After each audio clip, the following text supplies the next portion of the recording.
سب سے پہلا مسئلہ جس پر ہم گفتگو کریں گے وہ ہے حسنیت، حسینیت اور یزیدیت پر کلام۔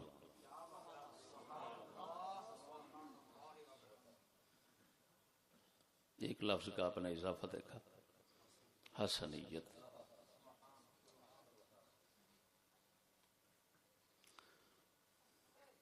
اس کا فائدہ آپ خود سامنے دیکھ لیں گے۔ میں نے اپنے کچھ ساتھیوں میں کچھ کمزوری محسوس کی بیانات اور خطابات میں، جس کمزوری سے جو ہمارا ایک علمی نام ہے، دینی ایک نام ہے، اس کو نقصان پہنچتا ہے۔ تو اس نقصان کو دور کرنا ہے۔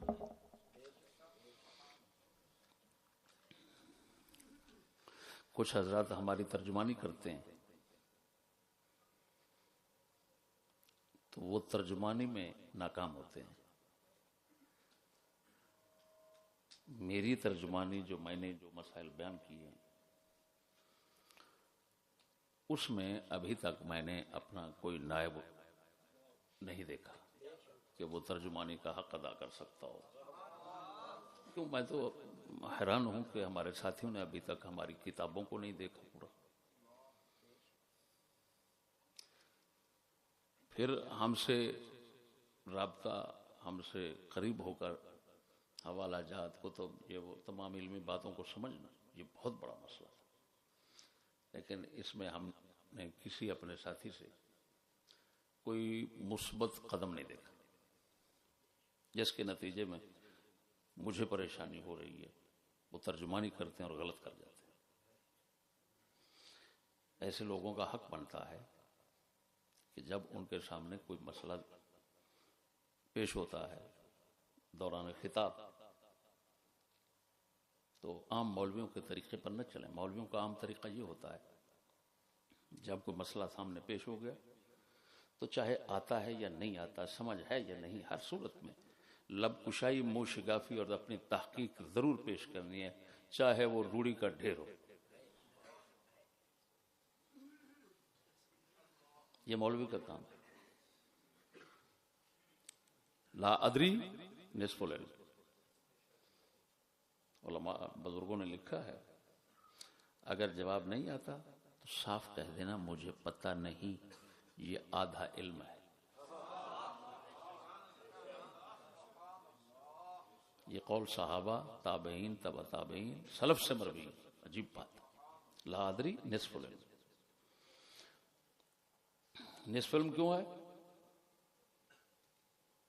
کہ ظاہر بات ہے شریعت نے، علم نے آپ کو یہی سکھانا ہے، جو آتا ہے بیان کرو، جو نہیں آتا چھوڑ دو، تو آدھا علم ہو گیا۔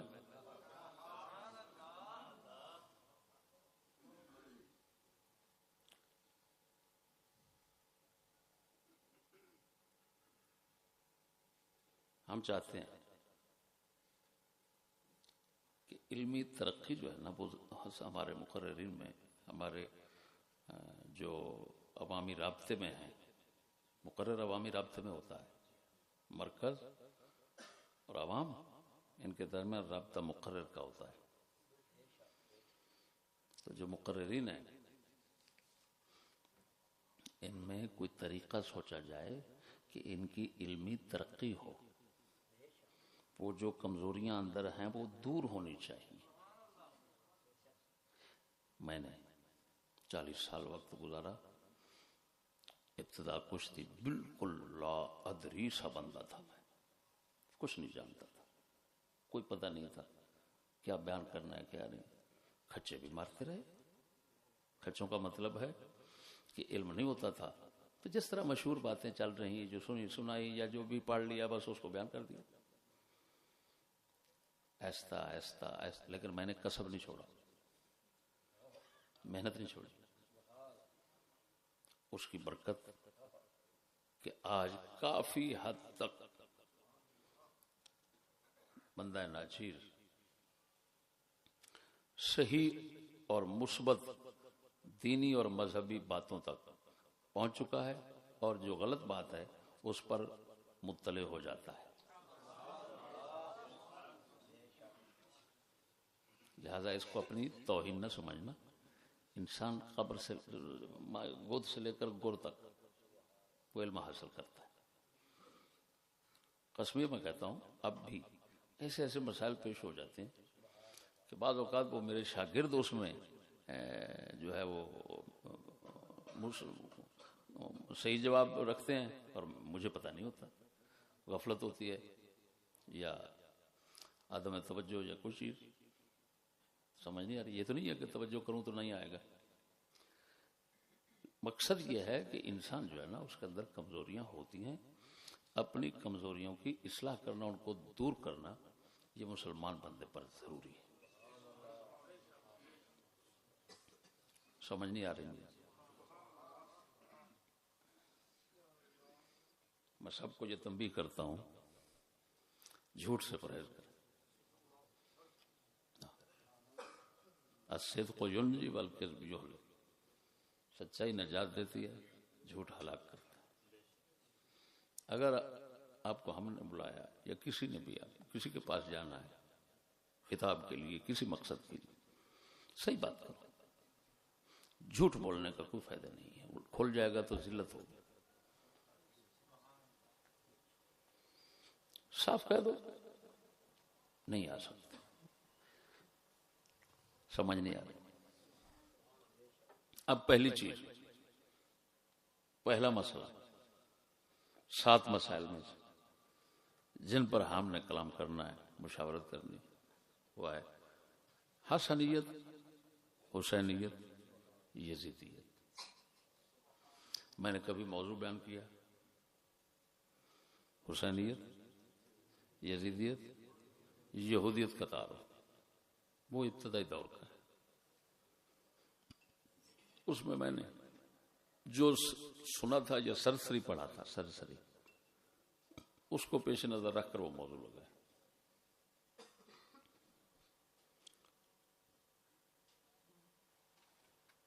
یہودیت کا تعارف جو ہے نا اس میں تو ہم کامیاب ہیں شروع سے.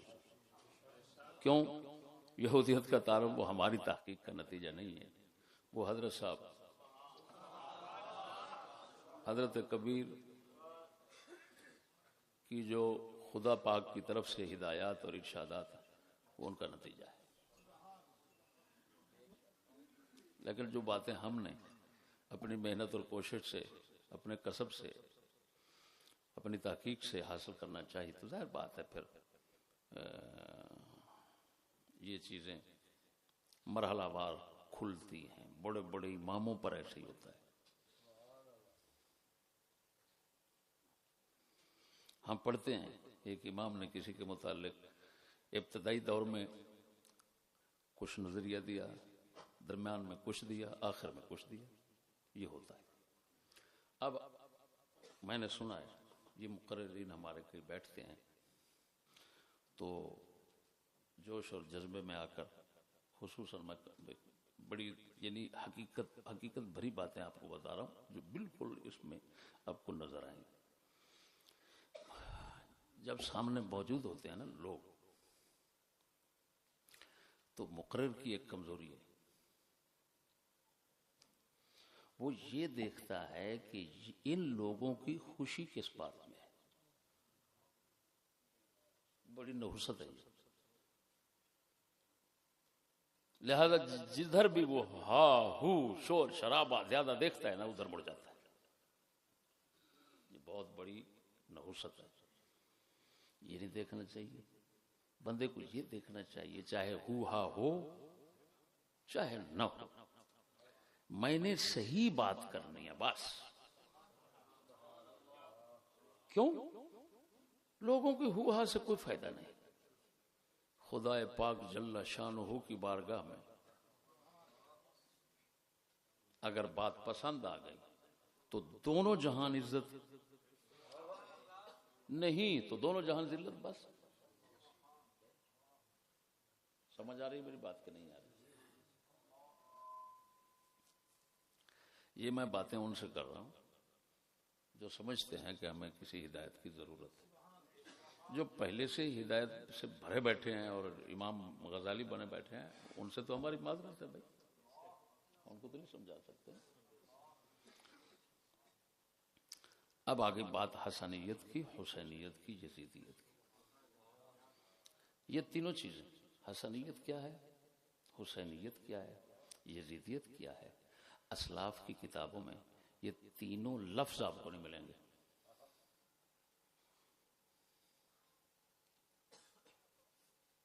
اسلاف کی کتابوں میں یاد رکھنا، جب ہم اس اسلاف کا لفظ بولتے ہیں تو اس سے مراد صحابہ، تابعین، تبع تابعین، اتباع تبع تابعین، یہ چار طبقے ہوتے ہیں جن کو حدیث میں قرون فاضلہ کہا گیا.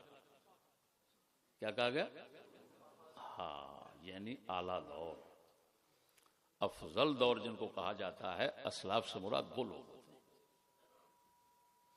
تو میں شرطیہ کہہ رہا ہوں، میں نے بہت عقیدے کی کتابیں رکھی اور پڑھی ہیں، مجھے حسینیت، یزیدیت اور حسنیت یہ لفظ نظر نہیں آئے.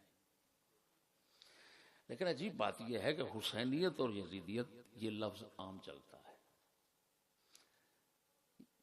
اس لفظ کے پیچھے کیا چیز ہے، کون ہے؟ وہ جو حسنیت کا اضافہ ہے، اس کی طرف جب توجہ میں آپ کی کراؤں گا تو آپ کو معلوم ہو جائے گا کہ اس کے پیچھے ہاتھ کس کا ہے.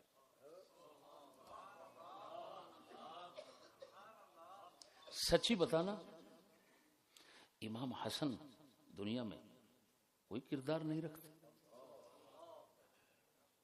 اس قوم کا ظلم، غفلت، جہالت کا اندازہ لگائیں. سچی بتانا، کیا حسن ایک بیکار شخصیت کا نام ہے؟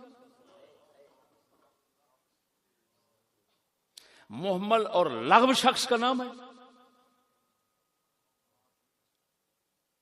تو آج تک کسی منبر اور کسی کتاب میں حسنیت کا کیوں نہیں آیا؟ یہ سوال ہے آپ پر، آپ کسی اور سے پوچھ لینا.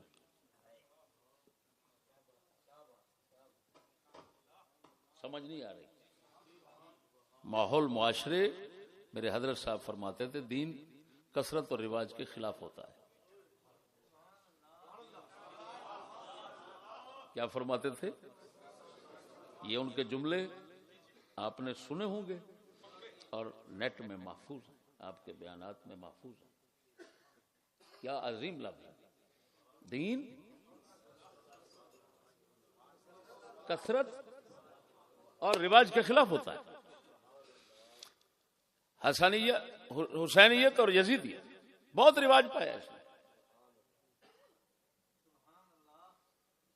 یہ دین ہوتا تو رواج نہ پاتا.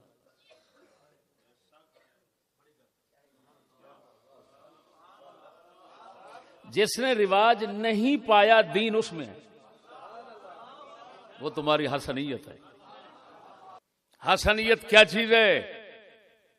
اللہ اکبر. جس کی زبان نبوت نے تعریف کی ہے. حسنیت سلف میں اٹھنے والے فتنے اور اختلاف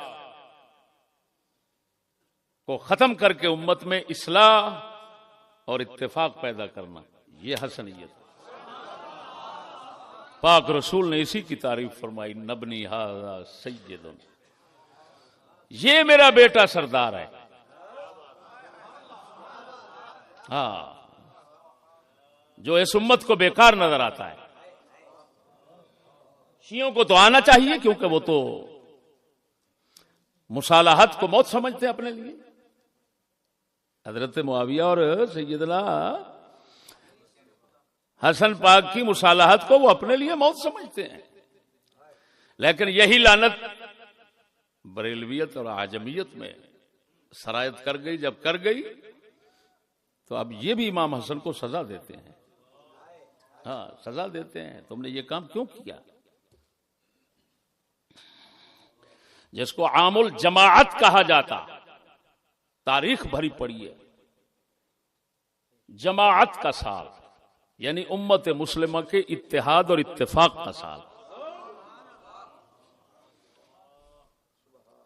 جو اتنا عظیم سال ہے۔ کربلا کے سال کو امت نے رویا، اور اس سال کو امت نے سر پر عظمت کا تاج بنا کر اٹھایا۔ کیا کیا بزرگ ہیں تمہارے صالحین، اسلاف، صحابہ، تابعین، تبع تابعین، جنہوں نے اس سال کی تعریف کی جس سال میں ان دونوں کی صلح ہو گئی۔ تمہارے سید الانبیاء نے پہلے تعریف فرما دی اور امت نے بعد میں تعریف فرمائی، جس کی اتنا مدحت سرائی ہے موجود ہے، اس کا کوئی کردار ہی نہیں۔ حسنیت کا لفظ بولنا تم نے گوارا نہیں کیا۔ کیا ہے؟ ہم منافق لوگ ہیں۔ یہ رافضیت ایرانی رافضیت اور عجمیت کا نتیجہ ہے۔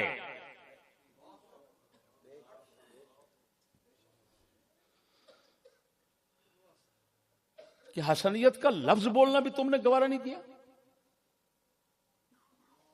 تمہارے مولوی کے منہ سے غلطی سے یہ نہیں نکلا؟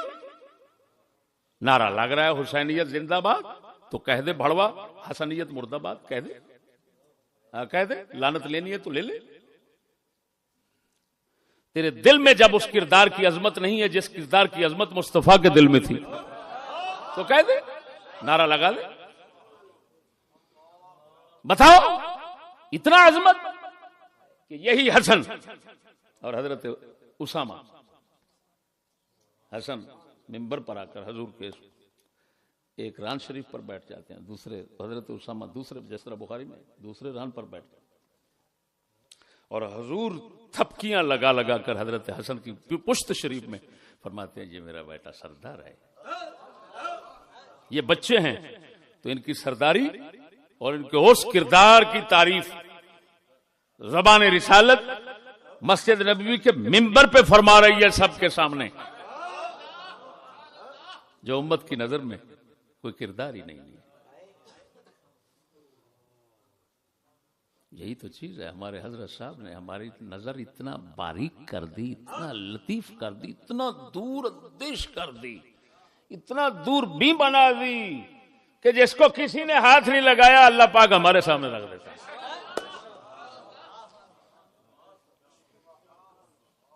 یہ آج میرے ذہن میں بات آئی، یار یہ کیا؟ میں سوچ رہا تھا کہ رات مولانا آئے تھے، رات کا سوچ رہا تھا میں، اپنے بعض ساتھیوں کے منہ سے میں نے سنا یزیدیت مرد آباد، حسینیت زندہ باد، اور میں قسمیہ پھر سوچ رہا تھا کہ یار اگر ان سے پوچھا جائے کہ حضرت حسینیت کیا ہے اور یزیدیت کیا ہے، یہ ساری زندگی بیٹھ رہے ہیں، یہ بیان نہیں کر پائیں گے۔ ہے کیا چیز؟ سمجھ آ گئی حسنیت کیا ہے؟ لڑتی ہوئی امت کو پھر سے ایک بنا دینا، اتفاق قائم کر دینا۔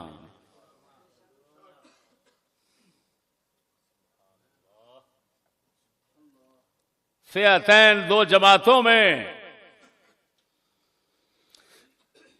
مصالحت کر دینا۔ اللہ، اور آپ کو معلوم ہے کہ مولا علی نے کیا کہا تھا؟ مولا علی نے کیا فرمایا تھا صفین میں؟ اپنے ثالث سیدنا ابو موسیٰ اشعری رضی اللہ تعالیٰ عنہ کو صلح کرا دو، جھگڑا مٹا دو، چاہے علی کی گردن مارنے پہ فیصلہ ہو جائے تو میں راضی ہوں۔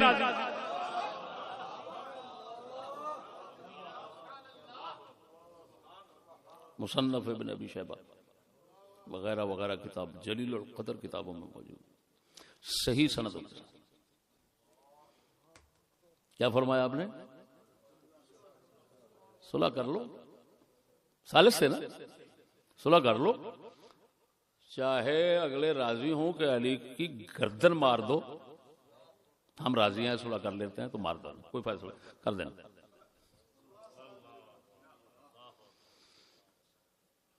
تو اس باپ مبارک کا اثر تو حسن میں نظر آ رہا ہے. بولو تو صحیح بھائی یار، بولو تو صحیح. ظلم ہے، ایمان سے کہتا ہوں بہت ظالم امت بن گئی ہے. ہاں، جو کچھ ان کے حق میں ہے یہ اس کے خلاف ہوتے ہیں، جو کچھ ان کی بربادی ہے یہ اس کے ساتھ ہوتے ہیں. میں جو بیان کر رہا ہوں اس کا جواب تو کسی کے پاس نہیں ہوگا، لیکن دیکھ لینا بک بک ضرور کریں گے. سمجھ نہیں آ رہی. اب میرے بھائیو، آج کے بعد جہاں آپ نے حسینیت کا نعرہ مارنا ہے اس سے پہلے حسنیت کا نعرہ مارنا ہے، تاکہ جو بدعات پہلے مروجہ ہیں وہ ختم ہو جائے. سنیوں کا نعرہ اس طرح ہے: حسنیت زندہ باد، حسینیت زندہ باد. دونوں نعرے مارو گے تو پاک مصطفیٰ کو راضی کرو گے.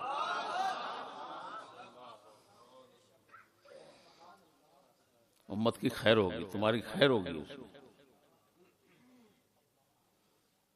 جو مقررین بیٹھے ہیں، جو خطباء بیٹھے ہیں، ان کا حق بنتا ہے کہ اپنے ایک دو ساتھی جو ہے نا جلسے میں ان کو سمجھا کر بیٹھیں. بھائی جب میں بیان کروں آپ نے یہ دو نعرے ضرور مارنے ہیں. یہ بات پھیل جائے گی.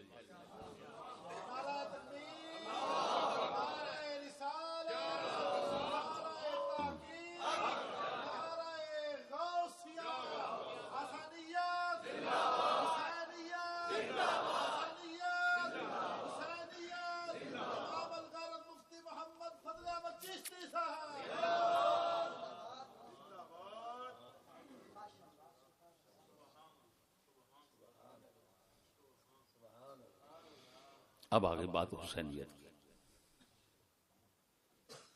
جو کچھ ناچیز نے سال ہا سال میں تحقیق کیا، جس تحقیق کا دنیا میں کسی کے پاس کوئی توڑ نہیں، جس تحقیق کو ماننے کے بغیر چارہ نہیں، وہ یہ ہے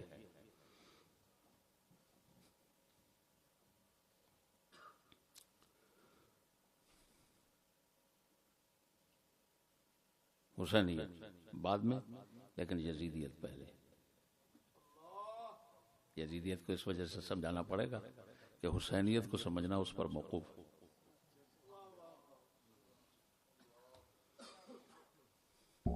اس میں کوئی شک نہیں. آپ علیہ السلام نے یزید اور یزید کے بعد آنے والے،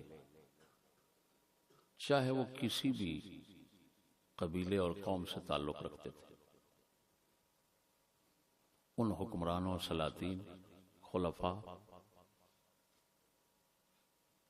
کی اپنے الفاظ شریف میں اجمالاً مذمت فرمائی ہے. یہ بات ذہن رکھنا، جو کہہ رہا ہوں وہ بالکل میں یزید جیسے، یزید کے علاوہ خلفاء عباسیہ، خلفاء بنو امیہ، جو ایسے ناتجربے کار لوگ ہوئے، حکمران، تمہارے خلیفے، تمہارے سلاطین، وہ تو خلفاء تھے. خیر مطلب ہے کہ بنو امیہ، بنو عباس، سلاطین کا سلسلہ بعد میں شروع ہوا. لیکن یہ ہے کہ آپ علیہ السلام نے اجمالاً ان لوگوں کی مذمت فرمائی ہے. نام لے کر کسی کی مذمت جس حدیث میں آئی ہے وہ حدیث ثابت نہیں. کیا کہہ رہا ہوں؟ کسی کی مذمت کسی بادشاہ کی، یہ ایک کلیہ ہے، قانون ہے. کسی بھی بادشاہ، خلیفے، سلطان کی نام لے کر آپ علیہ السلام نے مذمت نہیں فرمائی. اجمالاً آئی ہے. خلفاء ہوں گے کچھ ایسے، کچھ بادشاہ ایسے ہوں گے، کچھ قاضی ایسے ہوں گے، فلان ہوں گے، قاضی ایسا ہوتا ہے فلان، اس طرح کی مذمت آئی ہے.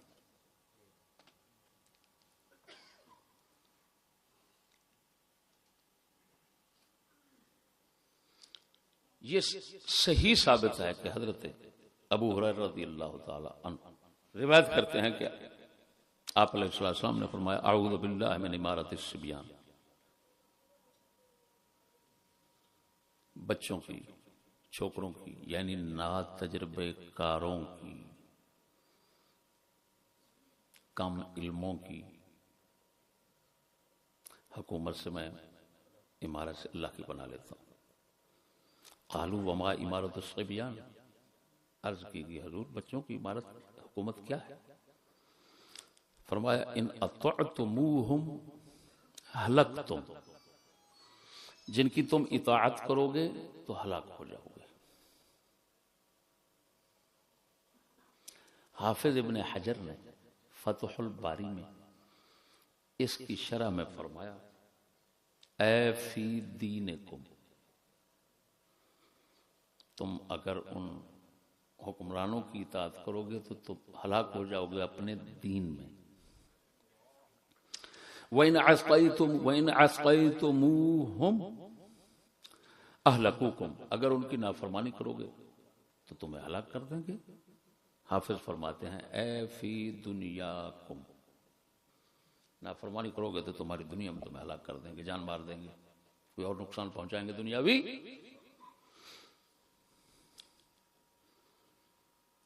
اے فی دنیاکم بازہاق النفس او باذہاب المال او بہما۔ وفی روایت ابن ابی شیبہ ان ابا ہریرہ کان یمشی فی السوق ویقول اللہم لا تدرکنی سنۃ 60 ولا امارت الصبیان ولا امارت الصبیان، اللہ 60 ہجری کا سال مجھے نہ دیکھنا پڑے۔ بازار میں حضرت ابو ہریرہ یہ کہا کرتے تھے چلتے ہوئے، اللہ 60 ہجری کا سال مجھے نہ دیکھنا پڑے، اور نہ ہی بچوں کی حکومت۔ حافظ فرماتے ہیں وفی ھذا اشارۃ الی ان اول الاغیلمۃ کان فی سنۃ 60، کیونکہ آپ علیہ السلام نے فرمایا تھا ہلاکت امتی علی ایدی اغیلمۃ من قریش، فرمایا میری امت کی ہلاکت اور بربادی قریش کے کچھ لڑکوں کے ہاتھ پر۔ اب اغیلمہ علی ایدی اغیلمہ، مولانا اغیلمتن، غلام کی جمع اغلمتن، اور پھر اغلمتن کی تصغیر اغیلمتن، تو اس کا مطلب ہے جمع قلت ہے۔ جمع قلت جو ہے وہ 10 تک بولی جاتی ہے۔ کتنے تک؟ تو ایک یزید نہیں، حضور نے تو اشارہ فرمایا تقریباً 10 کے قریب بندے ہوں گے، حکمران بنیں گے، اور میری امت کی ہلاکت ان کے ہاتھ ہوگی۔ اللہ بولو تو صحیح ہے، کیا کہتے ہیں؟ لفظوں پر غور ہی نہیں کیا، جو پڑھتا اٹھا کر یزید پہ رکھ دیتا ہے۔ وہ بڑوا غور تو کر، لفظ کیا ہے؟ اغیلمتن، غلام کی جمع اغلمتن، اغلمہ کی تصغیر اغیلمتن، کچھ چھوکرے جن کو پورا غلام کہنا حضور نے گوارا نہیں کیا، یعنی بالکل نا تجربے کار سے لوگ وہ آئیں گے، اور وہ 10 کے قریب تو ضرور ہوں گے، 10 ہوں گے یا 10 سے کم ہوں گے، لیکن 3 سے اوپر ضرور ہیں، کیونکہ جمع ہے، جمع 3 سے کم پر نہیں بولی جائے گی۔ چلو اگر کوئی کہے کہ میں جمع ما فوق الواحد کا قائل ہوں تو 2 تو پھر بھی ہو گئے۔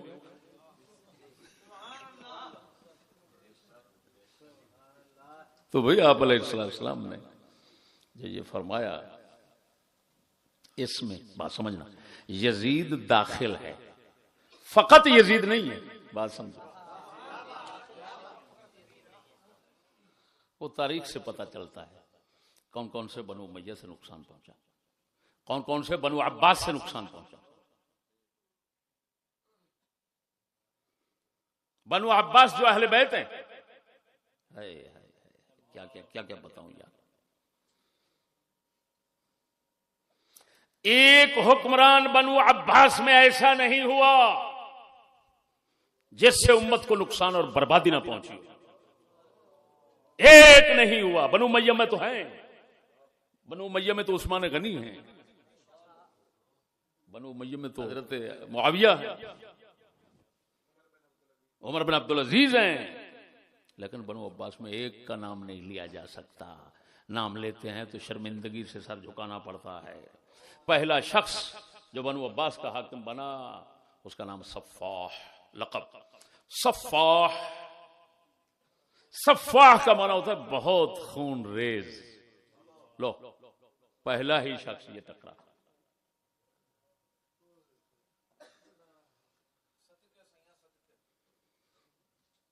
پھر سید اٹھے، کوئی اٹھ پڑا کسی وجہ سے، اس نے میری عزت نہیں کی، چل اس نے ایسے کیا، اس نے اپنی ذاتی رنجش کی بنا پر اٹھ پڑے.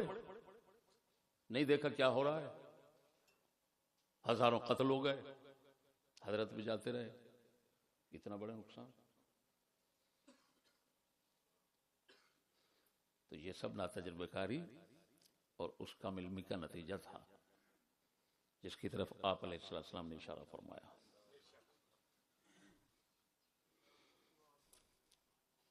خلیفہ منصور عباسی ہے یار، خلیفہ منصور عباسی. 2 سید اٹھتے ہیں ان کے خلاف. تاریخ پڑھ کر دیکھو سبب کیا تھا. اللہ اکبر.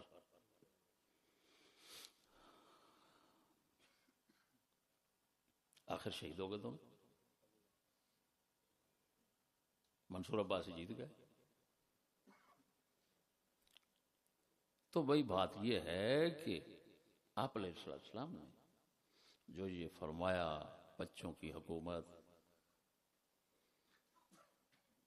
سے میں اللہ کی پناہ لیتا ہوں، ان میں سر دست پہلا شخص یزید ہے. لیکن یہ مطلب نہیں ہے کہ فقط یزید ہے. یار میرے لفظوں پہ غور کرنا، میں ایسے نہیں بول رہا آپ کے سامنے. پوری واقفیت اور خبر رکھنے والا بندہ آپ کے سامنے بول رہا ہے ایسے مسائل پر.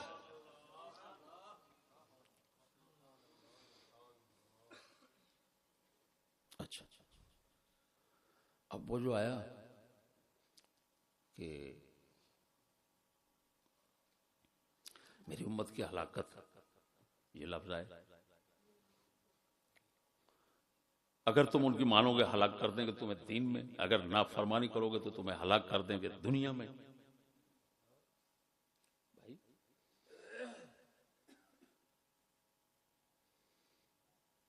اس کی وضاحت ضروری ہے.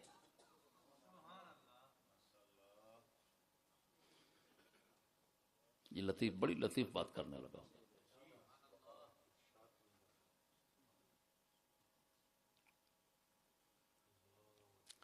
یہ جو ہلاکت ہے، کیا کافر ہو کر ہلاک کر دیں گے؟ کبیرہ گناہوں میں مبتلا کر کے ہلاک کر دیں گے؟ یا جو ایک معیار امت کا پہلے چل رہا تھا اس بلند معیار سے تھوڑا نیچے لے آئیں گے؟ ہو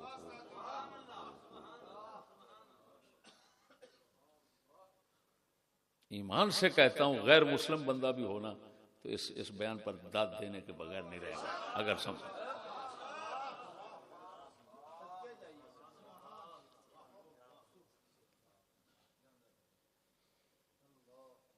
یہ بہت لطیف بات ہے. صحیح حدیث پہلے سناتا ہوں، بخاری مسلم کی سیاست تک، کتاب الرقاق بخاری میں 32 نمبر باب، حدیث نمبر 6492. حضرت انس روایت قال انکم لتعملون اعمالا هي ادق في اعینکم من الشعر ان كنا لنعدها على عهد النبي صلى الله عليه وسلم الموبقات. قال ابو عبد الله يعني بذلك المهلكات. حضرت انس صاحب فرماتے ہیں اس وقت کے لوگوں کو دیکھ کر تو ظاہر بات ہے تابعین کو دیکھا ہوگا، کیونکہ صحابہ تو ایسے حال میں نہیں ہو سکتے. انکم لتعملون اعمالا، تم یار وہ ایسے ایسے کام کرتے ہو، یا ادق فی اعینکم من الشعر، تمہیں بال سے بھی باریک اور بڑے ہلکے سے لگتے ہیں، ایسے ایسے کام کرتے ہو، جبکہ ہم تو حضور کے زمانے میں ایسے کاموں کو مہلکات شمار کرتے تھے کہ اس سے تو امت ہلاک ہو جائے گی۔ بولو تو صحیح ہے۔ امام بخاری نے اس کا عنوان ڈالا، باب کا ترجمۃ الباب بنایا، باب ما یتقى من محقرات الذنوب،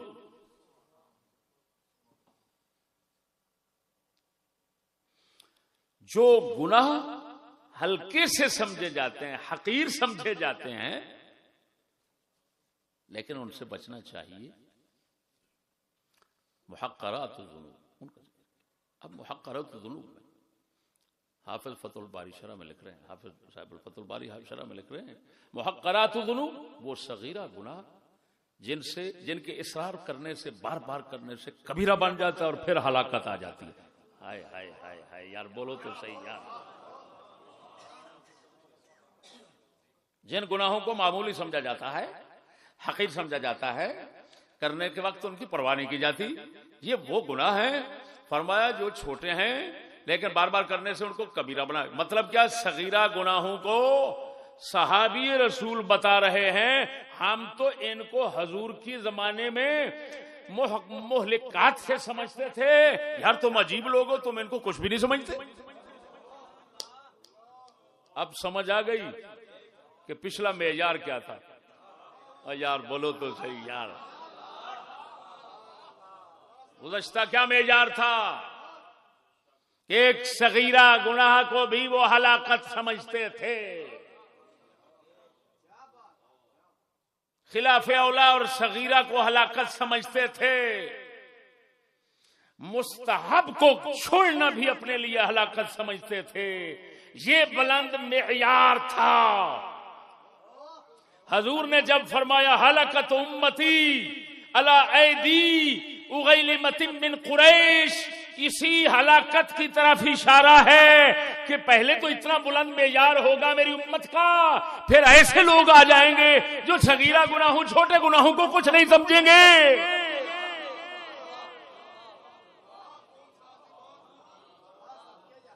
خدا را تمہارے رسول پاک نے جب فرمایا ہو میرا زمانہ آلہ، پھر ساتھ والوں کا، پھر ساتھ والوں کا، پھر ساتھ والوں کا، چار طبقوں تک جو سرکار نے ذکر فرمایا، خدا را اپنے رسول کی زبان کی تکذیب نہ کرو، تکذیب نہ کرو، ڈر جاؤ، مر جاؤ، ڈر جاؤ، خدا کا خوف کرو۔ تمہارا رسول چار دوروں کو افضل قرار دے رہا ہے اور تم دوسرے ہی دور سے امت کو برباد کر کے بیٹھ گئے ہو۔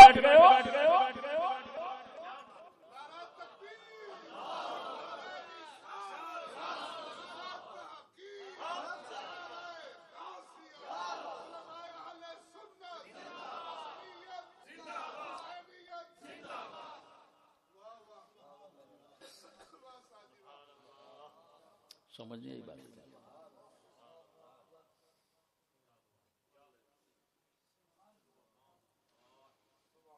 بس جس کو دیکھو وہ حدیث قرآن میں بک بک کر رہا ہے، کوئی نہ جانتا ہے۔ ہے کیا بتاؤں، قرآن و حدیث کو سمجھنے کے لیے کیا کیا چیز چاہیے۔ وہ میرے دوستوں، میں نے پڑھا تھا اور بیان کیا ہے، سب سے پہلی چیز جو قرآن و حدیث کو سمجھنے کے لیے ضروری ہے کہ اگر دیگر فنون علوم باقی چیزیں نہ بھی ہوں تو اس کی برکت سے خدا ہی سمجھا دیتا ہے بندے کو، وہ ہے زہد، بے رغبتی دنیا کی۔ امام شعرانی نے لکھا قرآن و حدیث کو وہی بندہ سمجھ سکتا ہے کہ جس کے سامنے سونا اور مٹی برابر ہو جائے۔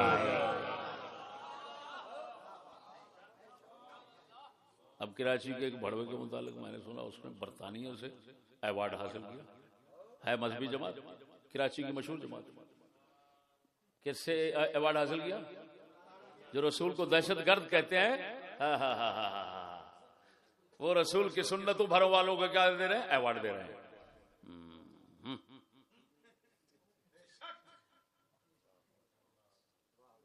دیوبندیوں کا بڑا ہے کراچی کا، اس کو سونے کا جبہ پہنایا جس پر کتنا 25 کلو سونا تھا، 25 کلو شاہ جی، اس سے اٹھایا نہیں جا رہا تھا۔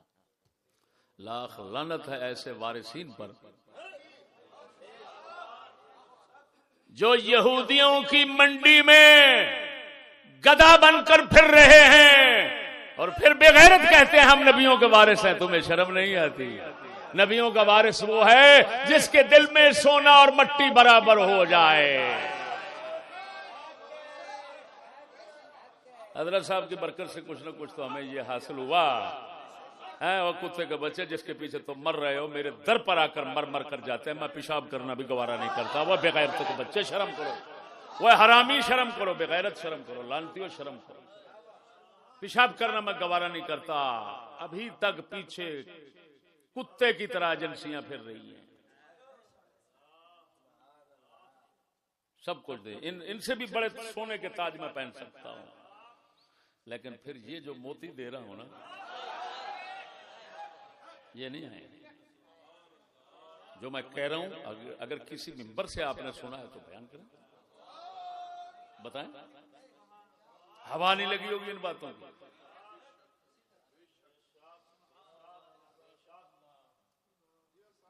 اور انشاءاللہ اللہ پاک اسلاف سے برکتیں عطا فرمائے گا۔ ہمیں اس زمانے سے لینے کی کیا ضرورت ہے بھائی؟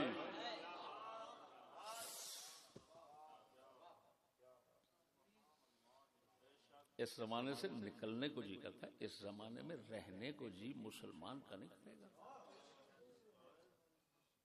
یہ کیا ہے؟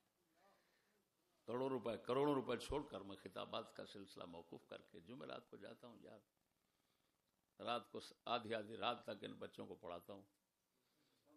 اگر دنیا کی قدر دل میں ہوتی تو میں کیا کرتا ہے، یار کو چھوٹا موٹا استاد بٹھا کر میں کہتا چل بھائی 3 روپے لینے کی ضرورت تھی مجھے، میں تمہیں 3 لاکھ روپیہ دے دیتا۔ کہاں بیٹھے ہو؟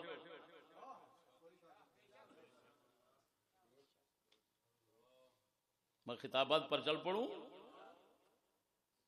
اللہ کے فضل سے تمام مقررین سے زیادہ اگر خطابات ناچیز کے نہ ہوں تو پھر کہیں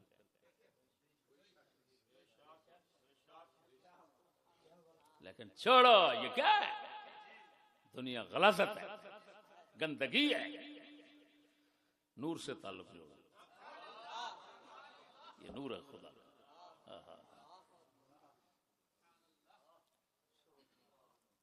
اس کے طلبگار ہر کوئی ہے، اس کا طلبگار مقدر والا ملے گا۔ تو بھائی اب سمجھ آ گیا، حضور نے فرمایا میں پناہ مانگتا ہوں سن 60 سے اور چھوکروں کی حکومت سے۔ کیوں؟ کہ وہ میری امت کا معیار، اے بول تو صحیح نا، یہ نہیں یزید کا نہ شراب پینا ثابت ہے، نہ زنا کرنا ثابت ہے، جھوٹ۔ شراب کی جگہ نبیذ پیتا تھا، اور نبیذ تمہارے بڑے بڑے خلفاء پیتے رہے، اور نبیذ تمہارے حنفی مذہب میں حلال ہے۔ اور دوسرے تمہارے جو فقہاء ہیں وہ اس کو خمر کہتے ہیں۔ تو خمر کا لفظ اس وجہ سے استعمال ان کی طرف سے استعمال ہوا جس کی میں نے وضاحت اپنے پورے موضوع میں کر دی ہے، سن لیا ہے آپ نے کہ نہیں؟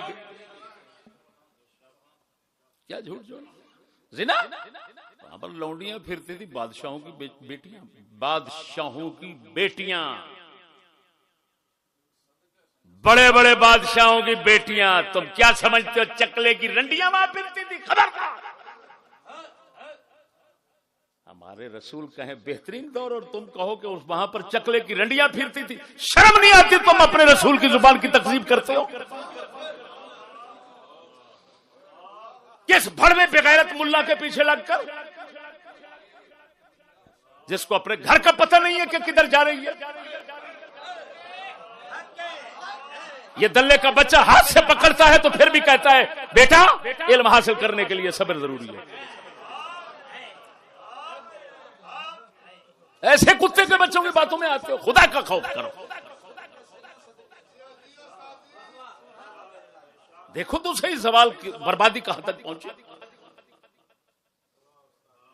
نہ زنا ہے وہاں نہ شراب ہے. ہاں اب سنو میجر حضرت سیدنا معاویہ رضی اللہ تعالیٰ عنہ خود فرمایا انا اول الملوک، سب سے پہلا بادشاہ میں ہوں امت میں. صحیح ثابت ہے حضرت معاویہ سے. اس کا معنی مطلب ہاں امام عبدالعزیز پرہاروی رحمہ اللہ نے نبراس میں لکھا، نبراس سے ہم نے اٹھا کر اپنی کتاب میں رکھا. اس کا مطلب یہ ہے کہ یہ مطلب نہیں ہے کہ شریعت کے بار خلاف حرام کام وہ کرتے تھے نعوذ باللہ حکومت میں. انا اول الملوک کا مطلب یہ ہے کہ جو ذرا شاہانہ جو تکلفات ہوتے ہیں وہ بعض تکلفات آپ نے کیے اگرچہ وہ بھی اجتہادی تھے. اور وہ اجتہاد یہ تھا کہ ہم بیٹھے ہیں عیسائیوں کے سامنے. عیسائی کون سے؟ روم والے. ہم دمشق شام، ہم عیسائیوں کے مقابلے میں بیٹھے ہیں یہاں پر سرحدوں پر. اگر وہ ہماری بادشاہانہ شاہ وہ ٹھاٹ بار کچھ نہیں دیکھیں گے تو ان پر روب نہیں پڑتا، روب ڈالنے کے لیے. یہی وجہ ہے کہ حضرت عمر بن خطاب نے جب حضرت معاویہ پاک پر ذرا اچھے لباس کی رونق دیکھی ڈنڈا اٹھایا، سر پہ مارا. تو انہوں نے کہا حضرت معاویہ نے مجھے پہلے بھی آپ کی تکلیف پہنچتی رہتی ہے وہاں پر. انہوں نے کہا صحابہ سے میں نے خیر کے سوا کچھ نہیں دیکھا، لیکن میں چاہتا تھا کہ اس میں کوئی تکبر نہ پیدا ہو جائے. اور وہ بڑا ہے، وہ بڑا ہے. ان دو کو حضور نے بڑا بنایا ہے، ابو بکر و عمر کو. تو بڑا جو حاکم ہوتا ہے اس کو اپنے چھوٹوں کو سمجھانے کا حق ہوتا ہے. اگر اس کو کوئی شکایت بنا کر پیش کرے تو سمجھو اس کو اسلام سے کوئی شکوہ ہے، ورنہ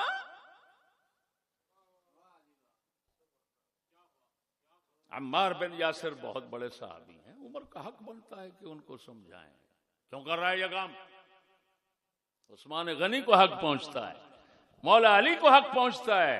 کیا سمجھتے ہو رسول کا خلیفہ ایسے بن جاتا ہے؟ رسول کا جب خلیفہ بنتا ہے تو باقی سب کو رسول اللہ والی شرم اس کے آگے بھی رکھنا پڑتی ہے.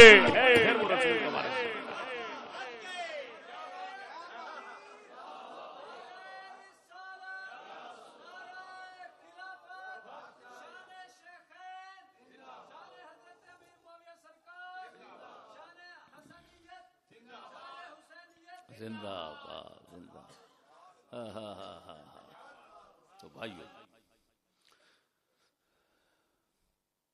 حضرت معاویہ نے بات سمجھنا خلافت علی منہاج النبوت بالکل وہی فقیرانہ زندگی، اس میں تھوڑی تبدیلی کی لیکن خلاف شرع نہیں کہہ سکتے.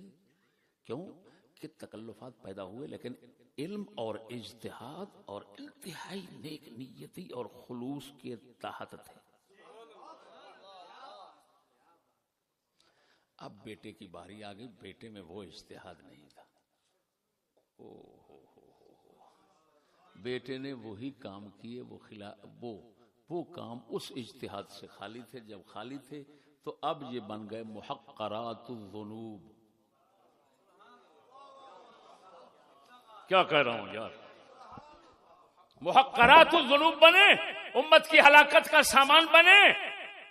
اب اس سے یہ کچھ بھی پیدا ہو گیا کہ یار میری حکومت کے خلاف وہ کھڑا ہو گیا، ختم کر دو، ختم کر دو. یہ اب یزیدیت صحابہ، یہ حضرت معاویہ تھا جو معیار تھا عمل کا، اس کو ترک کر کے نچلے معیار کی طرف آنا جن میں محقرات الذنوب پیدا ہو جائیں. یہ تھا. یہی سلسلہ بڑھتے بڑھتے آگے چلا تو یزیدیت صحابہ کے خلفائے سابقین کے معیار سے مولانا سقوط یہ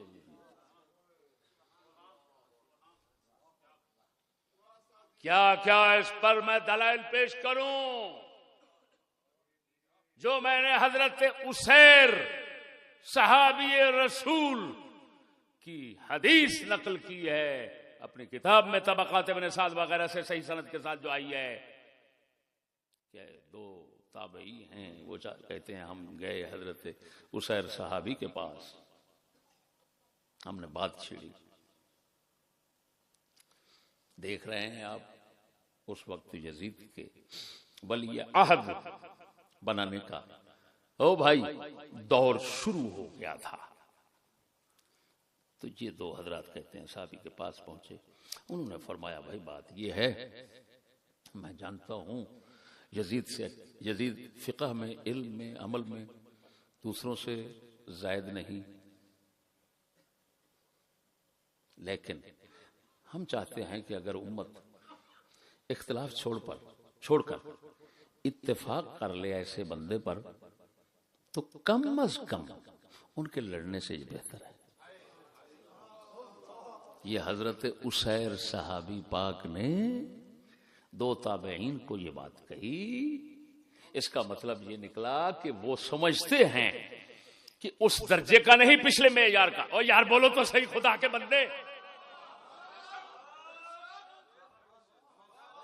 جو اندھی کا بچہ میرے خلاف آئے گا اس بھڑوے کے پاس ایک بات دلیل کے طور پر نہیں ہوگی سوائے بک بک اور کھچ کھچ کے میں پہلے ضمانت سے بات کر رہا ہوں پہلے آپ کو سند بتاتا ہوں اس کی ساری کتابوں کا حوالہ دیتا ہوں سند کا ذمہ دار ہو کر بات کرتا ہوں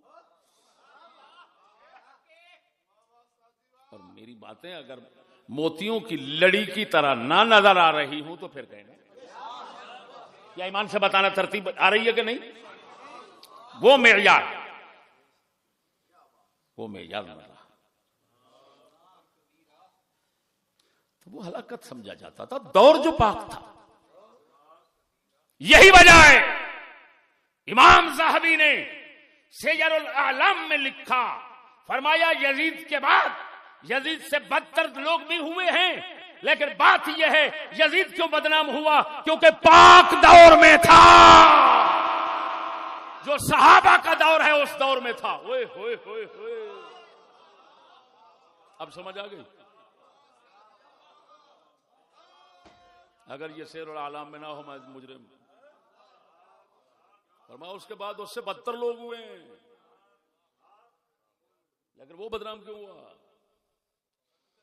وہ سیانے کہندے نے چٹی چادر دے کالا داغ دوروں دسدا ہن سمجھ لگی زمانہ چٹی چادر دا سا پیچھے معیار اتنا بلند کہ چھوٹے سے صغیرہ گناہ کو بھی بربادی سمجھتے تھے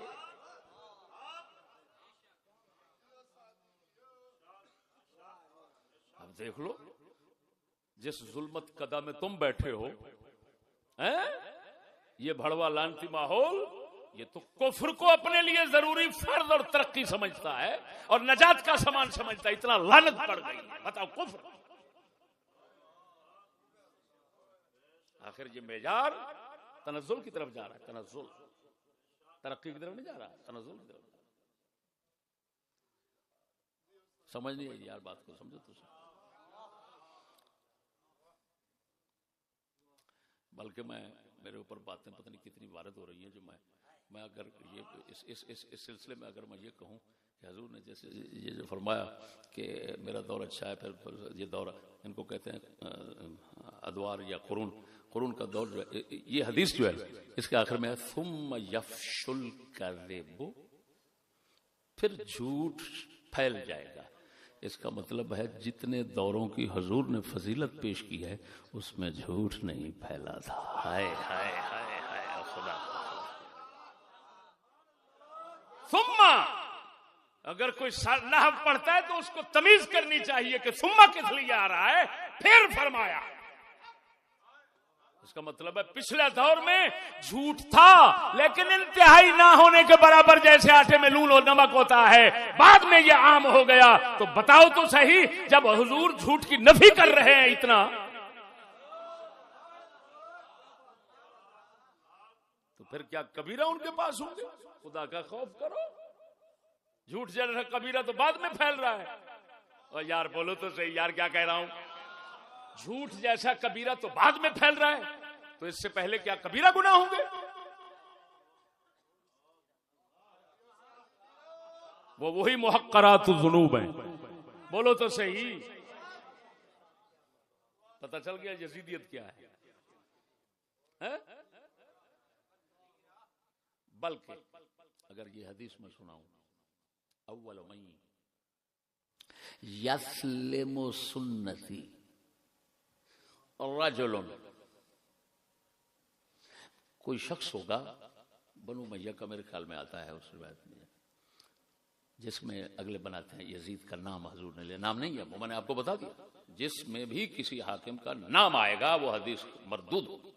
آپ نے کبھی، آپ کی عادت شریف تھی، امام عبد الغنی نابلسی حدیقہ ندیہ میں فرماتے ہیں، آپ کی عادت شریف تھی جب بھی اصلاح کرنا چاہتے تھے تو کسی کا نام نہیں لیتے تھے تاکہ ذلیل نہ ہو جائے، میری امت میں شرمندہ نہ ہو جائے، یوں کرتے تھے۔ فرمایا کچھ لوگ ہیں ما بال اقوام، کچھ لوگ ایسا کرتے ہیں، کچھ لوگ یوں کرتے ہیں، کچھ لوگ یوں، وہ بیٹھا ہوتا تھا اس کو تنبیہ ہو جاتی تھی، وہ اصلاح کر لیتا تھا۔ باقی یزید پر کبھی کفر کا الزام، کبھی وہ الزام، کبھی اللہ اکبر، خدا بخش دے ان لوگوں کو جنہوں نے یہ جھوٹ بنائے، اگر وہ بخشش کے قابل ہیں، اگر نہیں ہے تو ان کو اپنے جزا تک پہنچائے۔ کعبے کو جلا دیا، یزید نے فلان کر دیا، یہ بھی ہماری کتاب میں آ رہا ہے، پورا مضمون ہے۔ ہاں جی، اس کا نام ہم نے رکھا ہے احتراق کعبہ کی کہانی، احتراق کعبہ کی کہانی۔ اس بات پر سب کا اتفاق ہے کہ امت میں سے کسی نے اس دور میں کعبہ شریف، قرآن کی بے حرمتی کا کبھی سوچا بھی نہیں۔ خدا کا خوف کرو، مجھے وہ مورخ مل جائیں ان پر جوتے برساؤں، وہ تیرا کھانا خراب، تو نے امت سے کون سا انتقام لینا تھا؟ وہ ظالم،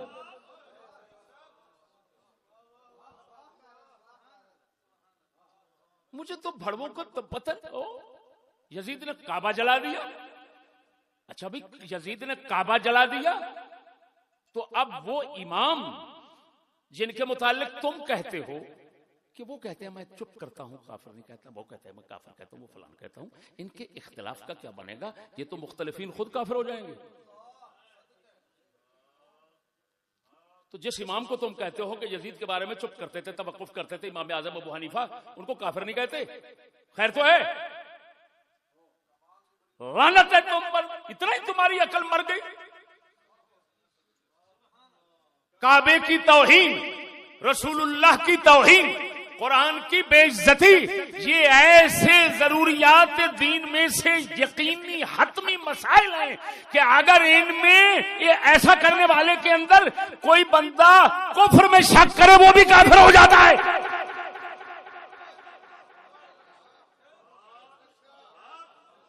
اتنا بھی تمیز نہیں۔ اور رحم کرے ان لوگوں پر جنہوں نے امام اعظم کو کہا جدید کے بارے میں توقف کرتے تھے، چپ کرتے تھے، میں نہ جدید، ہاں جی، اور پھر اعلیٰ حضرت نے یہ لکھ دیا اسماعیل دہلوی کو جدید کی طرف سے، خدا تمہارا بیڑا تارے اور جنت الفردوس میں کھیلتے رہو۔ ایسی بات کر دی، نہ آسمانوں میں ملے نہ زمینوں میں ملے۔ خدا کے بندے، جس شخص نے اتنے بڑے کام کیے ہوں اگر ہوں تو تمہارا کیا خیال ہے؟ تمہارا دل کہتا ہے یہ کافر ہے، اور ابو حنیفہ کا دل کہتا ہے میں چپ کروں۔ تو بڑا غیرت مند ہے۔ یہ سب جھوٹ کی کہانی ہے۔ یزیدیت جس کا نام ہے وہ آپ کو بتاتا ہے، صحابہ کے عمل کے درجے سے نچلے درجے میں آ جانا، جس درجے میں محقرات الذنوب کو ہلکا سمجھا، صغیرہ گناہوں کو ہلکا سمجھا جائے، جب یہ ذہنیت پیدا ہو جائے تو اس کو یزید کس میں پیدا ہو جائے؟ حاکم میں. اس کو یزیدیت کہتے ہیں.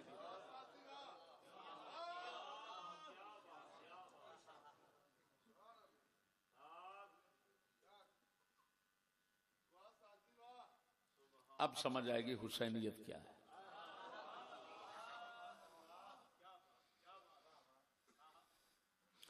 امام نے جو بیعت سے انکار کیا، میں نے اپنی کتاب میں اس کو پیش کیا ہے، ایک یہی سبب تھا کہ یہ چھوکرے کی حکومت، اس سے جب پچھلا معیار بدل رہا ہے تو نقصان ہوگا. لیکن جب امام وہاں پہنچے، حالات کو دیکھا، پہلے یہ تھا کہ یہ معیار نہ ہی بدلے، لیکن جب دیکھا کہ یہ معیار تو اس کا بدل چکا، لیکن ادھر حالات ایسے ہیں کہ سوائے مجھے جان دینے کے کوئی فائدہ نہیں، یہ تو اکیلے چھوڑ کر ادھر ادھر ہو گئے. اب انہوں نے یہی بہتر سمجھا کہ وہ معیار میں کمی ہو جائے تو کوئی بات نہیں، لیکن تنازع، جھگڑا، اب قتل و غارت اسی مسئلے کے لیے پیدا ہو، یہ اچھا نہیں ہے. فوراً رجوع فرمایا اور فرمایا یزید کی طرف لے چلو، یا مجھے جانے دو. سرحد پر کون کام کر رہے تھے؟ یزید کے فوجی. کون کام کر رہے تھے؟ یزید کی فوج کام کر رہی تھی، میں ان میں شامل ہوتا ہوں، یزید کے ماتحت رہ کر کام کروں گا، یا واپس لے چلو مجھے جہاں سے آیا ہوں. میں عوام کے حالات دیکھوں گا، رخ دیکھوں گا. تو رخ تو دیکھ چکے تھے، وہ تو سب بیعت کر چکے تھے. اب اس کا مطلب ہے تینوں باتوں میں بیعت کرنا ثابت. ہو تینوں باتوں میں. وہ اندھے پتہ نہیں کدھر مر گئی دنیا. تین شقوں، ایک شق میں صراحت ہے بیعت کی، دوسری دو میں اشارہ ہے. وہ یار بولو تو صحیح مولانا. وہ تضمن ہے، تضمن. پیچھے جاؤں گا وہاں پر سوائے بیعت کے چارہ نہیں، لوگوں میں شامل ہو جاؤں گا.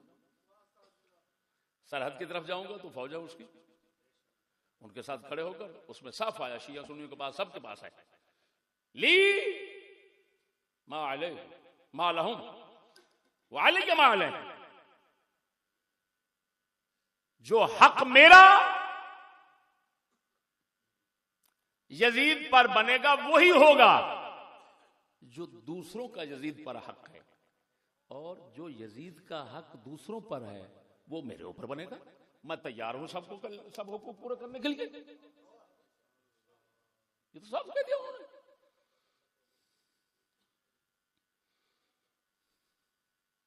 اب بات آ گئی شیعہ سنی جس پر متفق ہیں، یہ ابن زیاد نے کہا نہیں، میری بیعت کر. اب اس کو امام نے گوارا نہ کیا، کیونکہ وہ تو شرعی طور پر جواز بنتا ہی نہیں تھا. خلیفہ کوئی ہے، بیعت کس کی کروں؟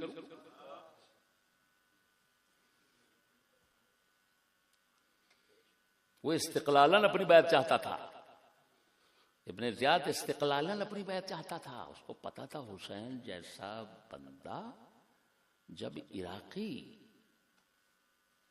لوگوں میں آ کر میرے ساتھ مل جائے گا، میری بیعت کرے گا، تو عراق کا تو سارا علاقہ میں خود سنبھال لوں گا اور پھر یزید کے ساتھ دیکھی جائے گی. شیعہ نے بھی یہی لکھا ہے، سنیوں بھی نے یہی لکھا ہے. اگر یہ نہ ہو تو میں زبان کٹا دوں گا. جو کوئی دوسری بات کرے گا کتے کا بچہ، اس کے پاس کوئی چیز نہیں ہوگی سوائے بک بک کے.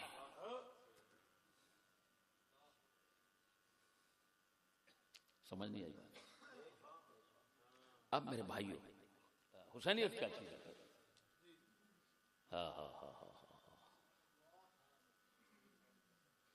اگر اجتہاد کوئی اول فیصلہ کرتا ہے اور ثانوی فیصلہ اجتہاد میں آ کر بہتر لگ رہا ہے پہلے کی نسبت، تو اس کو ترک کر دینا، چھوڑ دینا. اور فوراً اپنے دوسرے کی طرف، حق کی طرف، صحیح کی طرف رجوع کر لینا، اور پھر غلط مطالبہ کرنے پر جان دے دینا، اس کو حسینیت کہتے ہیں. یہ حسینیت. ابن زیاد کا غلط مطالبہ امام نے پاؤں کے نیچے رکھ لیا، ان ظالموں نے ظلمن شہید کیا. یہ اور سب کا اجتہاد سے لاحقہ اجتہاد کی طرف رجوع، وہ رجوع اور یہ مطالبے کا انکار، اس کو بولتے ہیں حسینیت.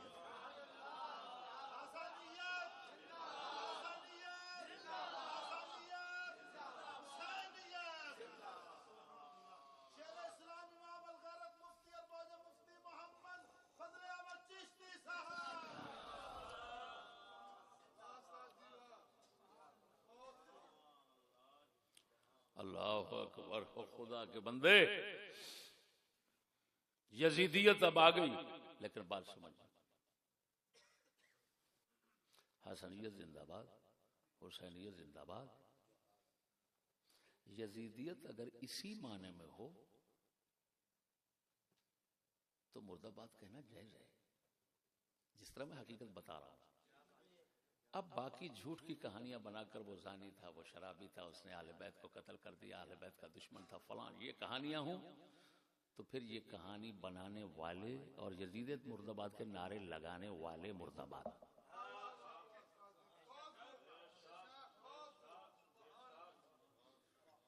سمجھ نہیں ہے کیا کہا میں نے؟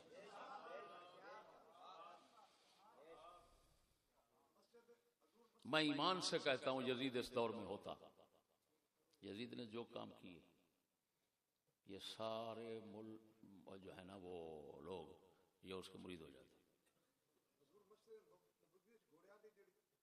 وہی ہے، وہ ایک شخص گزرا ہے، اللہ اکبر، وہ بہت اچھا شخص تھا، ایک وزیر کا بیٹا تھا اور غیر مقلد تھا. اور جناب جی وہ بڑے بڑے اچھے کام اس نے اپنے کارنامے خود لکھے ہیں. حتیٰ کہ ایک کارنامہ یہ بھی اس نے لکھا ہے کہ مجھے چھوکرے لونڈے بڑے پسند تھے. اور وہ شخص یہ بھی کہتا ہے کہ رسول پاک کی توہین کرنے والا کافر واجب القتل نہیں ہوتا. اس نے یہ بھی کہا ہے کہ ابو حنیفہ دجال ہے، کذاب ہے، مالک دجال ہے، کذاب ہے، شافعی دجال ہے، کذاب ہے، اب حنبل لاکھ لعنت ہے ان لوگوں پر جو آج ایسے. اس کا نام ہے ابن حزم ظاہری، اس کی کتاب الامراء پڑھی ہے میرے پاس، اس میں دیکھ لو. نہ کچھ سند، یہ 5ویں صدی میں ہوا ہے، 500 سال بعد اس کو وہی آ گئی کہ مسجد نبوی شریف میں گھوڑے باندھ گئے تھے. اس کا جنازہ میں نے نکالا ہے اپنی کتاب میں. ہاں، یہ بہت اچھا شخص تھا. اگر دنیا میں علماء میں یہ پاگل نہیں ہوا تو کوئی پاگل ہی نہیں ہوا. ہاں، علماء میں پاگل، بہت دیدہ دلیر، بکواس. علماء نے صاف لکھا ہے، سیف الحجاج ولسان ابن حزم شقیقان. حجاج بن یوسف کی تلوار اور ابن حزم ظاہری کی زبان، یہ سگے بھائی ہیں. نہ وہ دیکھتی تھی کہاں چل رہی ہوں، یا نہ یہ دیکھتی ہے کہ کہاں بک بک کر رہی ہوں. ہاں، اتنے بڑے بندے پکے جب لکھ جائیں کہ مسجد نبوی میں گھوڑے باندھے گئے فلاں، تم دیکھنا میری کتاب میں اس کا جنازہ کیسا نکلا ہے.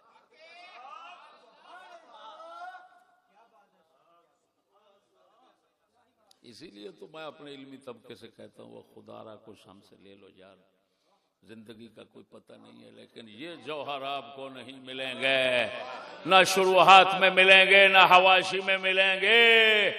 یہ مرد خدا کے سینے سے ہمیں ملے ہیں اور سینوں کی امانت لے لو. کیا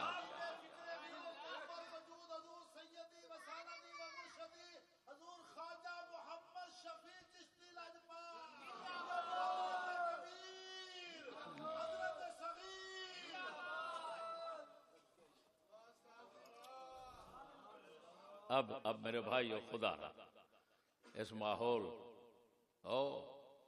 ماحول کی رو میں نہ بہنا. بس جب حضرت پہ جلال آ گیا، یزید ویسا کہتا ہے سر لعنتی یزید، لعنت اس پر، اس کے بعد خدا کا خوف کرو، اپنی قبر خالی کر رہے ہیں. ان سب باتوں کا جنازہ ناچیز نے اپنی کتابوں میں نے یزید کے متعلق آخری تحقیقی موقف پیش کیا ہے، آپ نے سنا ہے؟ وہ کیا ہے؟ توقف، چپ. قربان جائیں اعلی حضرت پر جنہوں نے یہ بتا دیا کہ یزید کے فاسق فاجر ہونے پر اہل سنت کا اتفاق ہے. خدا را اعلی حضرت چاہے آپ ہوں یا کوئی ہوں، آپ اگر پچھلوں سے اختلاف رکھتے ہیں تو ہمیں آپ سے بھی اختلاف رکھنے کا حق حاصل ہے.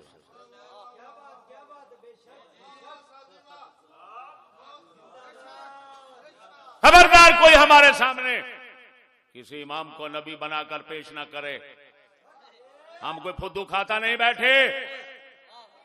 انہی کی خدمت، انہی کی عزت، انہی کی تعظیم کی وجہ سے اللہ پاک نے ہمیں یہ شرف حاصل کیا، عطا کیا ہے. اللہ پاک نے یہ شرف ہمیں عطا کیا ہے کہ ہم جھوٹ اور سچ اور حق اور باطل اور صحیح اور غلط میں تمیز کر سکتے ہیں. یہ تمیز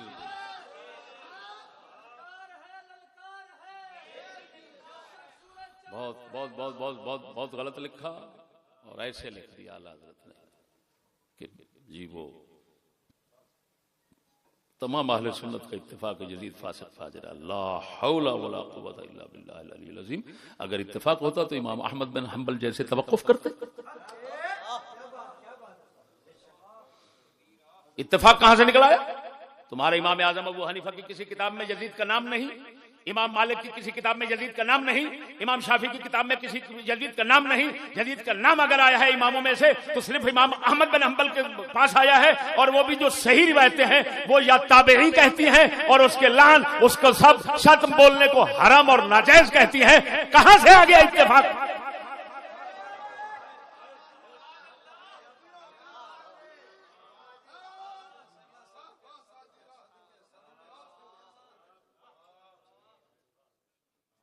اللہ کے بندے اس کو گستاخی نہ سمجھا کرو.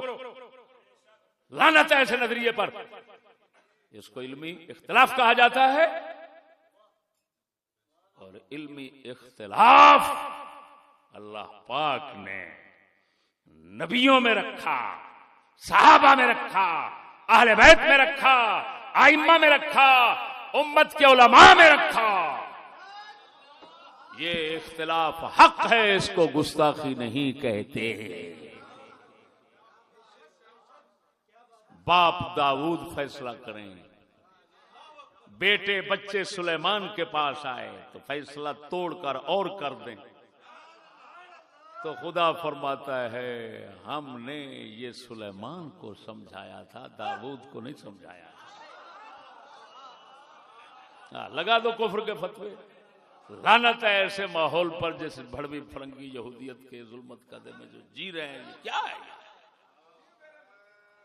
اعلی حضرت پر کوئی وہی آتی تھی؟ کسب ہے، محنت ہے. اب اس کا ہمارا تو عقیدہ ہے مولانا، نتیجہ عطا ربانی، نتیجہ منطقہ.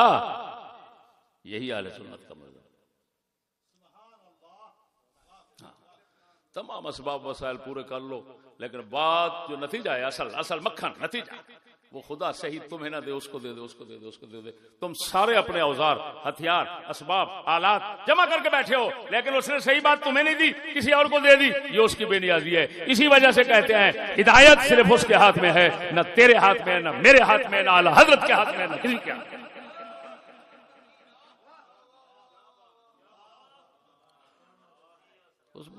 اس میں پروان بات ہی مکا دی، انک لا تہدی من احببت.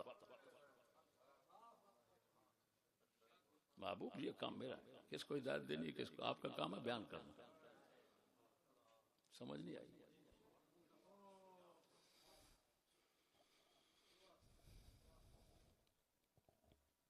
یہ ایک اور بات ہے کہ جب کسی کو ہدایت دیتا ہے تو دیتا انہی پاکوں کی برکت سے. بولو تو صحیح نا. ہاں، ان کی برکت اور ان کے وسیلے کا انکار نہ کرنا. خیر میرے بھائیو، یہ مسئلہ تو ہو گیا تمام. ہو گیا. میں نہ سنوں آج کے بعد تمہارے جلسے میں یزیدیت مرد آباد، یزیدیت مرد آباد، یہ نعرہ لگ رہا ہے نہ. چلو اگر تم لگاؤ گے، تمہیں پتا ہے، اگلوں کو کیا پتا کیوں کہہ رہے ہیں ہم مرد آباد، کیوں کہہ رہے ہیں، کس چیز کو کہہ رہے ہیں، کیا ہے. یزید نے جو یزیدیت دکھائی وہ کیا چیز ہے؟ وہ تو تمہارے اولیاء میں آج تو کیا پچھلے اولیاء میں پیدا ہو تو ولایت مل جائے. کمال کرتے ہو. محقرات الذنوب ہی ہے نا. اسی وجہ سے قاضی ابو بکر ابن العربی کو لکھنا پڑا العواصم من القواسم میں. ان کو لکھنا پڑا کہ وہ جو کام انہوں نے کیا، جنہوں نے کیا، ان کے سامنے بھی کوئی دلیل تھی، چاہے وہ ان کا وہ استدلال غلط ہو، کچھ بھی ہو، لیکن کیوں وہ دور ایسا عظیم تھا کہ رسول پاک کی کھلی چٹی ننگی مخالفت اس دور میں ممکن نہ تھی. خدا کے بندے، خدا کا خوف کرو. پتہ نہیں اپنے زمانے میں بیٹھ کر کیا کیا اوٹ پٹانگ مارتے ہو. بتاؤ کہ جس دور میں مرد سے برائی ہو اکیلے تنہائی میں تو فوراً دل میں اتنا پریشانی لاحق ہو کہ بارگاہ رسالت میں آ کر کہے یا رسول اللہ مجھ سے یہ گناہ ہو گیا، مجھے پاک کر دو.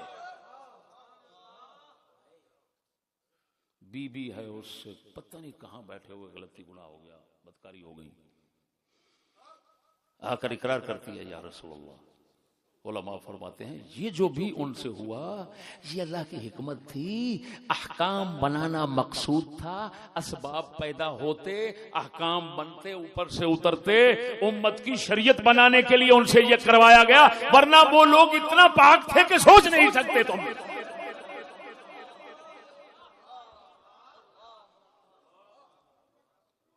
خدا کے بندے سوچو تو صحیح. امام عبد الوہاب شعرانی رحمہ اللہ نے تنبیہ المغترین وغیرہ میں لکھا ہے، انہوں نے لکھا پرانے زمانے کے فاسق، فاجر اور بدکار ہمارے زمانے کے نیکوں سے اچھے ہیں. وہ مرو، بولو تو صحیح، انترے مرو. کیا کس بہن چود ماحول میں بیٹھے ہو کہ آج کا کتا، خنزیر کا بچہ اس گھمنڈ خیال میں بیٹھا ہے صدیق گندا ہے، عمر گندا ہے، عثمان گندا ہے، فلاں گندا ہے، فلاں گندا ہے، میں اچھا ہوں. یہ کام تو میں جتنا عقیدت رکھتا ہوں رسول سے کوئی بھی نہیں رکھتا تھا. یہ اس بہن چود ماحول میں بیٹھے ہو، اور وہ اتنا پاکیزہ ماحول تھا کہ تنہائی میں رسول کی مخالفت ہو گئی. تم نہ مرد دیکھتا نہ عورت دیکھتی ہے، بارگاہ رسالت میں فریاد کرتے ہیں طہرونی، مجھے پاک کر دیجئے، مجھے پاک کر دیجئے. حضور بیچتے ہیں، جاؤ لے جاؤ، پتھر مار مار کر مار دیتے ہیں. مرنا تو گوارا کرتے ہیں، رسول کی مخالفت پر رہنا گوارا نہیں کرتے. خدا کا خوف کرو، اپنے رسول کا مقابلہ نہ کرو، اس ملعون جہان کو خوش نہ کرو. تم جس زمانے کی رسول نے تعریف کی، صحابہ، تابعین، تبع تابعین، اتباع تبع تابعین، یہ چار دوروں کی رسول نے تعریف کی. جب ان کی مذمت تم کرو گے تو نتیجہ کیا ہوگا؟ کافر خوش ہوں گے. تمہارے رسول کی مذمت ہوگی، تکذیب ہوگی کہ یہ اپنے منہ سے رسول تعریف کرتے ہیں، یہ برا کہتے ہیں. دشمن کو خوش کرتے ہو. خدا کا خوف کرو، ڈوب مرو. کس کو خوش کرنے پہ لگے؟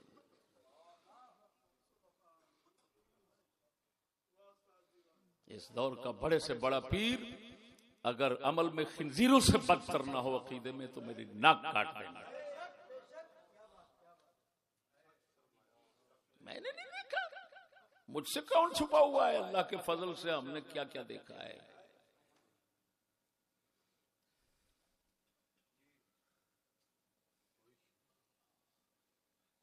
افکار جوانوں کے جلی ہوں کہ خفی ہوں، افکار جوانوں کے جلی ہوں کہ خفی ہوں، چھپتے نہیں مرد قلندر کی نظر سے۔ اسی وجہ سے نہ کسی دربار پہ جاتا ہوں، جانا ہی چھوڑ، میرے حضرت نہیں جاتے تھے، اپنے مرشد کے دربار پہ جاتے تھے، جہاں وہاں بن گئی بس دور سے تو سلام کرتے تھے، آ جاتے تھے، 1 کلومیٹر دور کھڑے ہو کر سلام کرتے تھے میرے حضرت صاحب، پوچھ لو ان سے جو ساتھ جاتے تھے، ہم نے سلام کیا، جاؤ تمہارا دروازہ یورپ کا ہے، ہمارا دروازہ تو اس بادشاہ کا دروازہ، دیکھا اور بادشاہ کو نظر میں جچتا ہی نہیں، بات ختم۔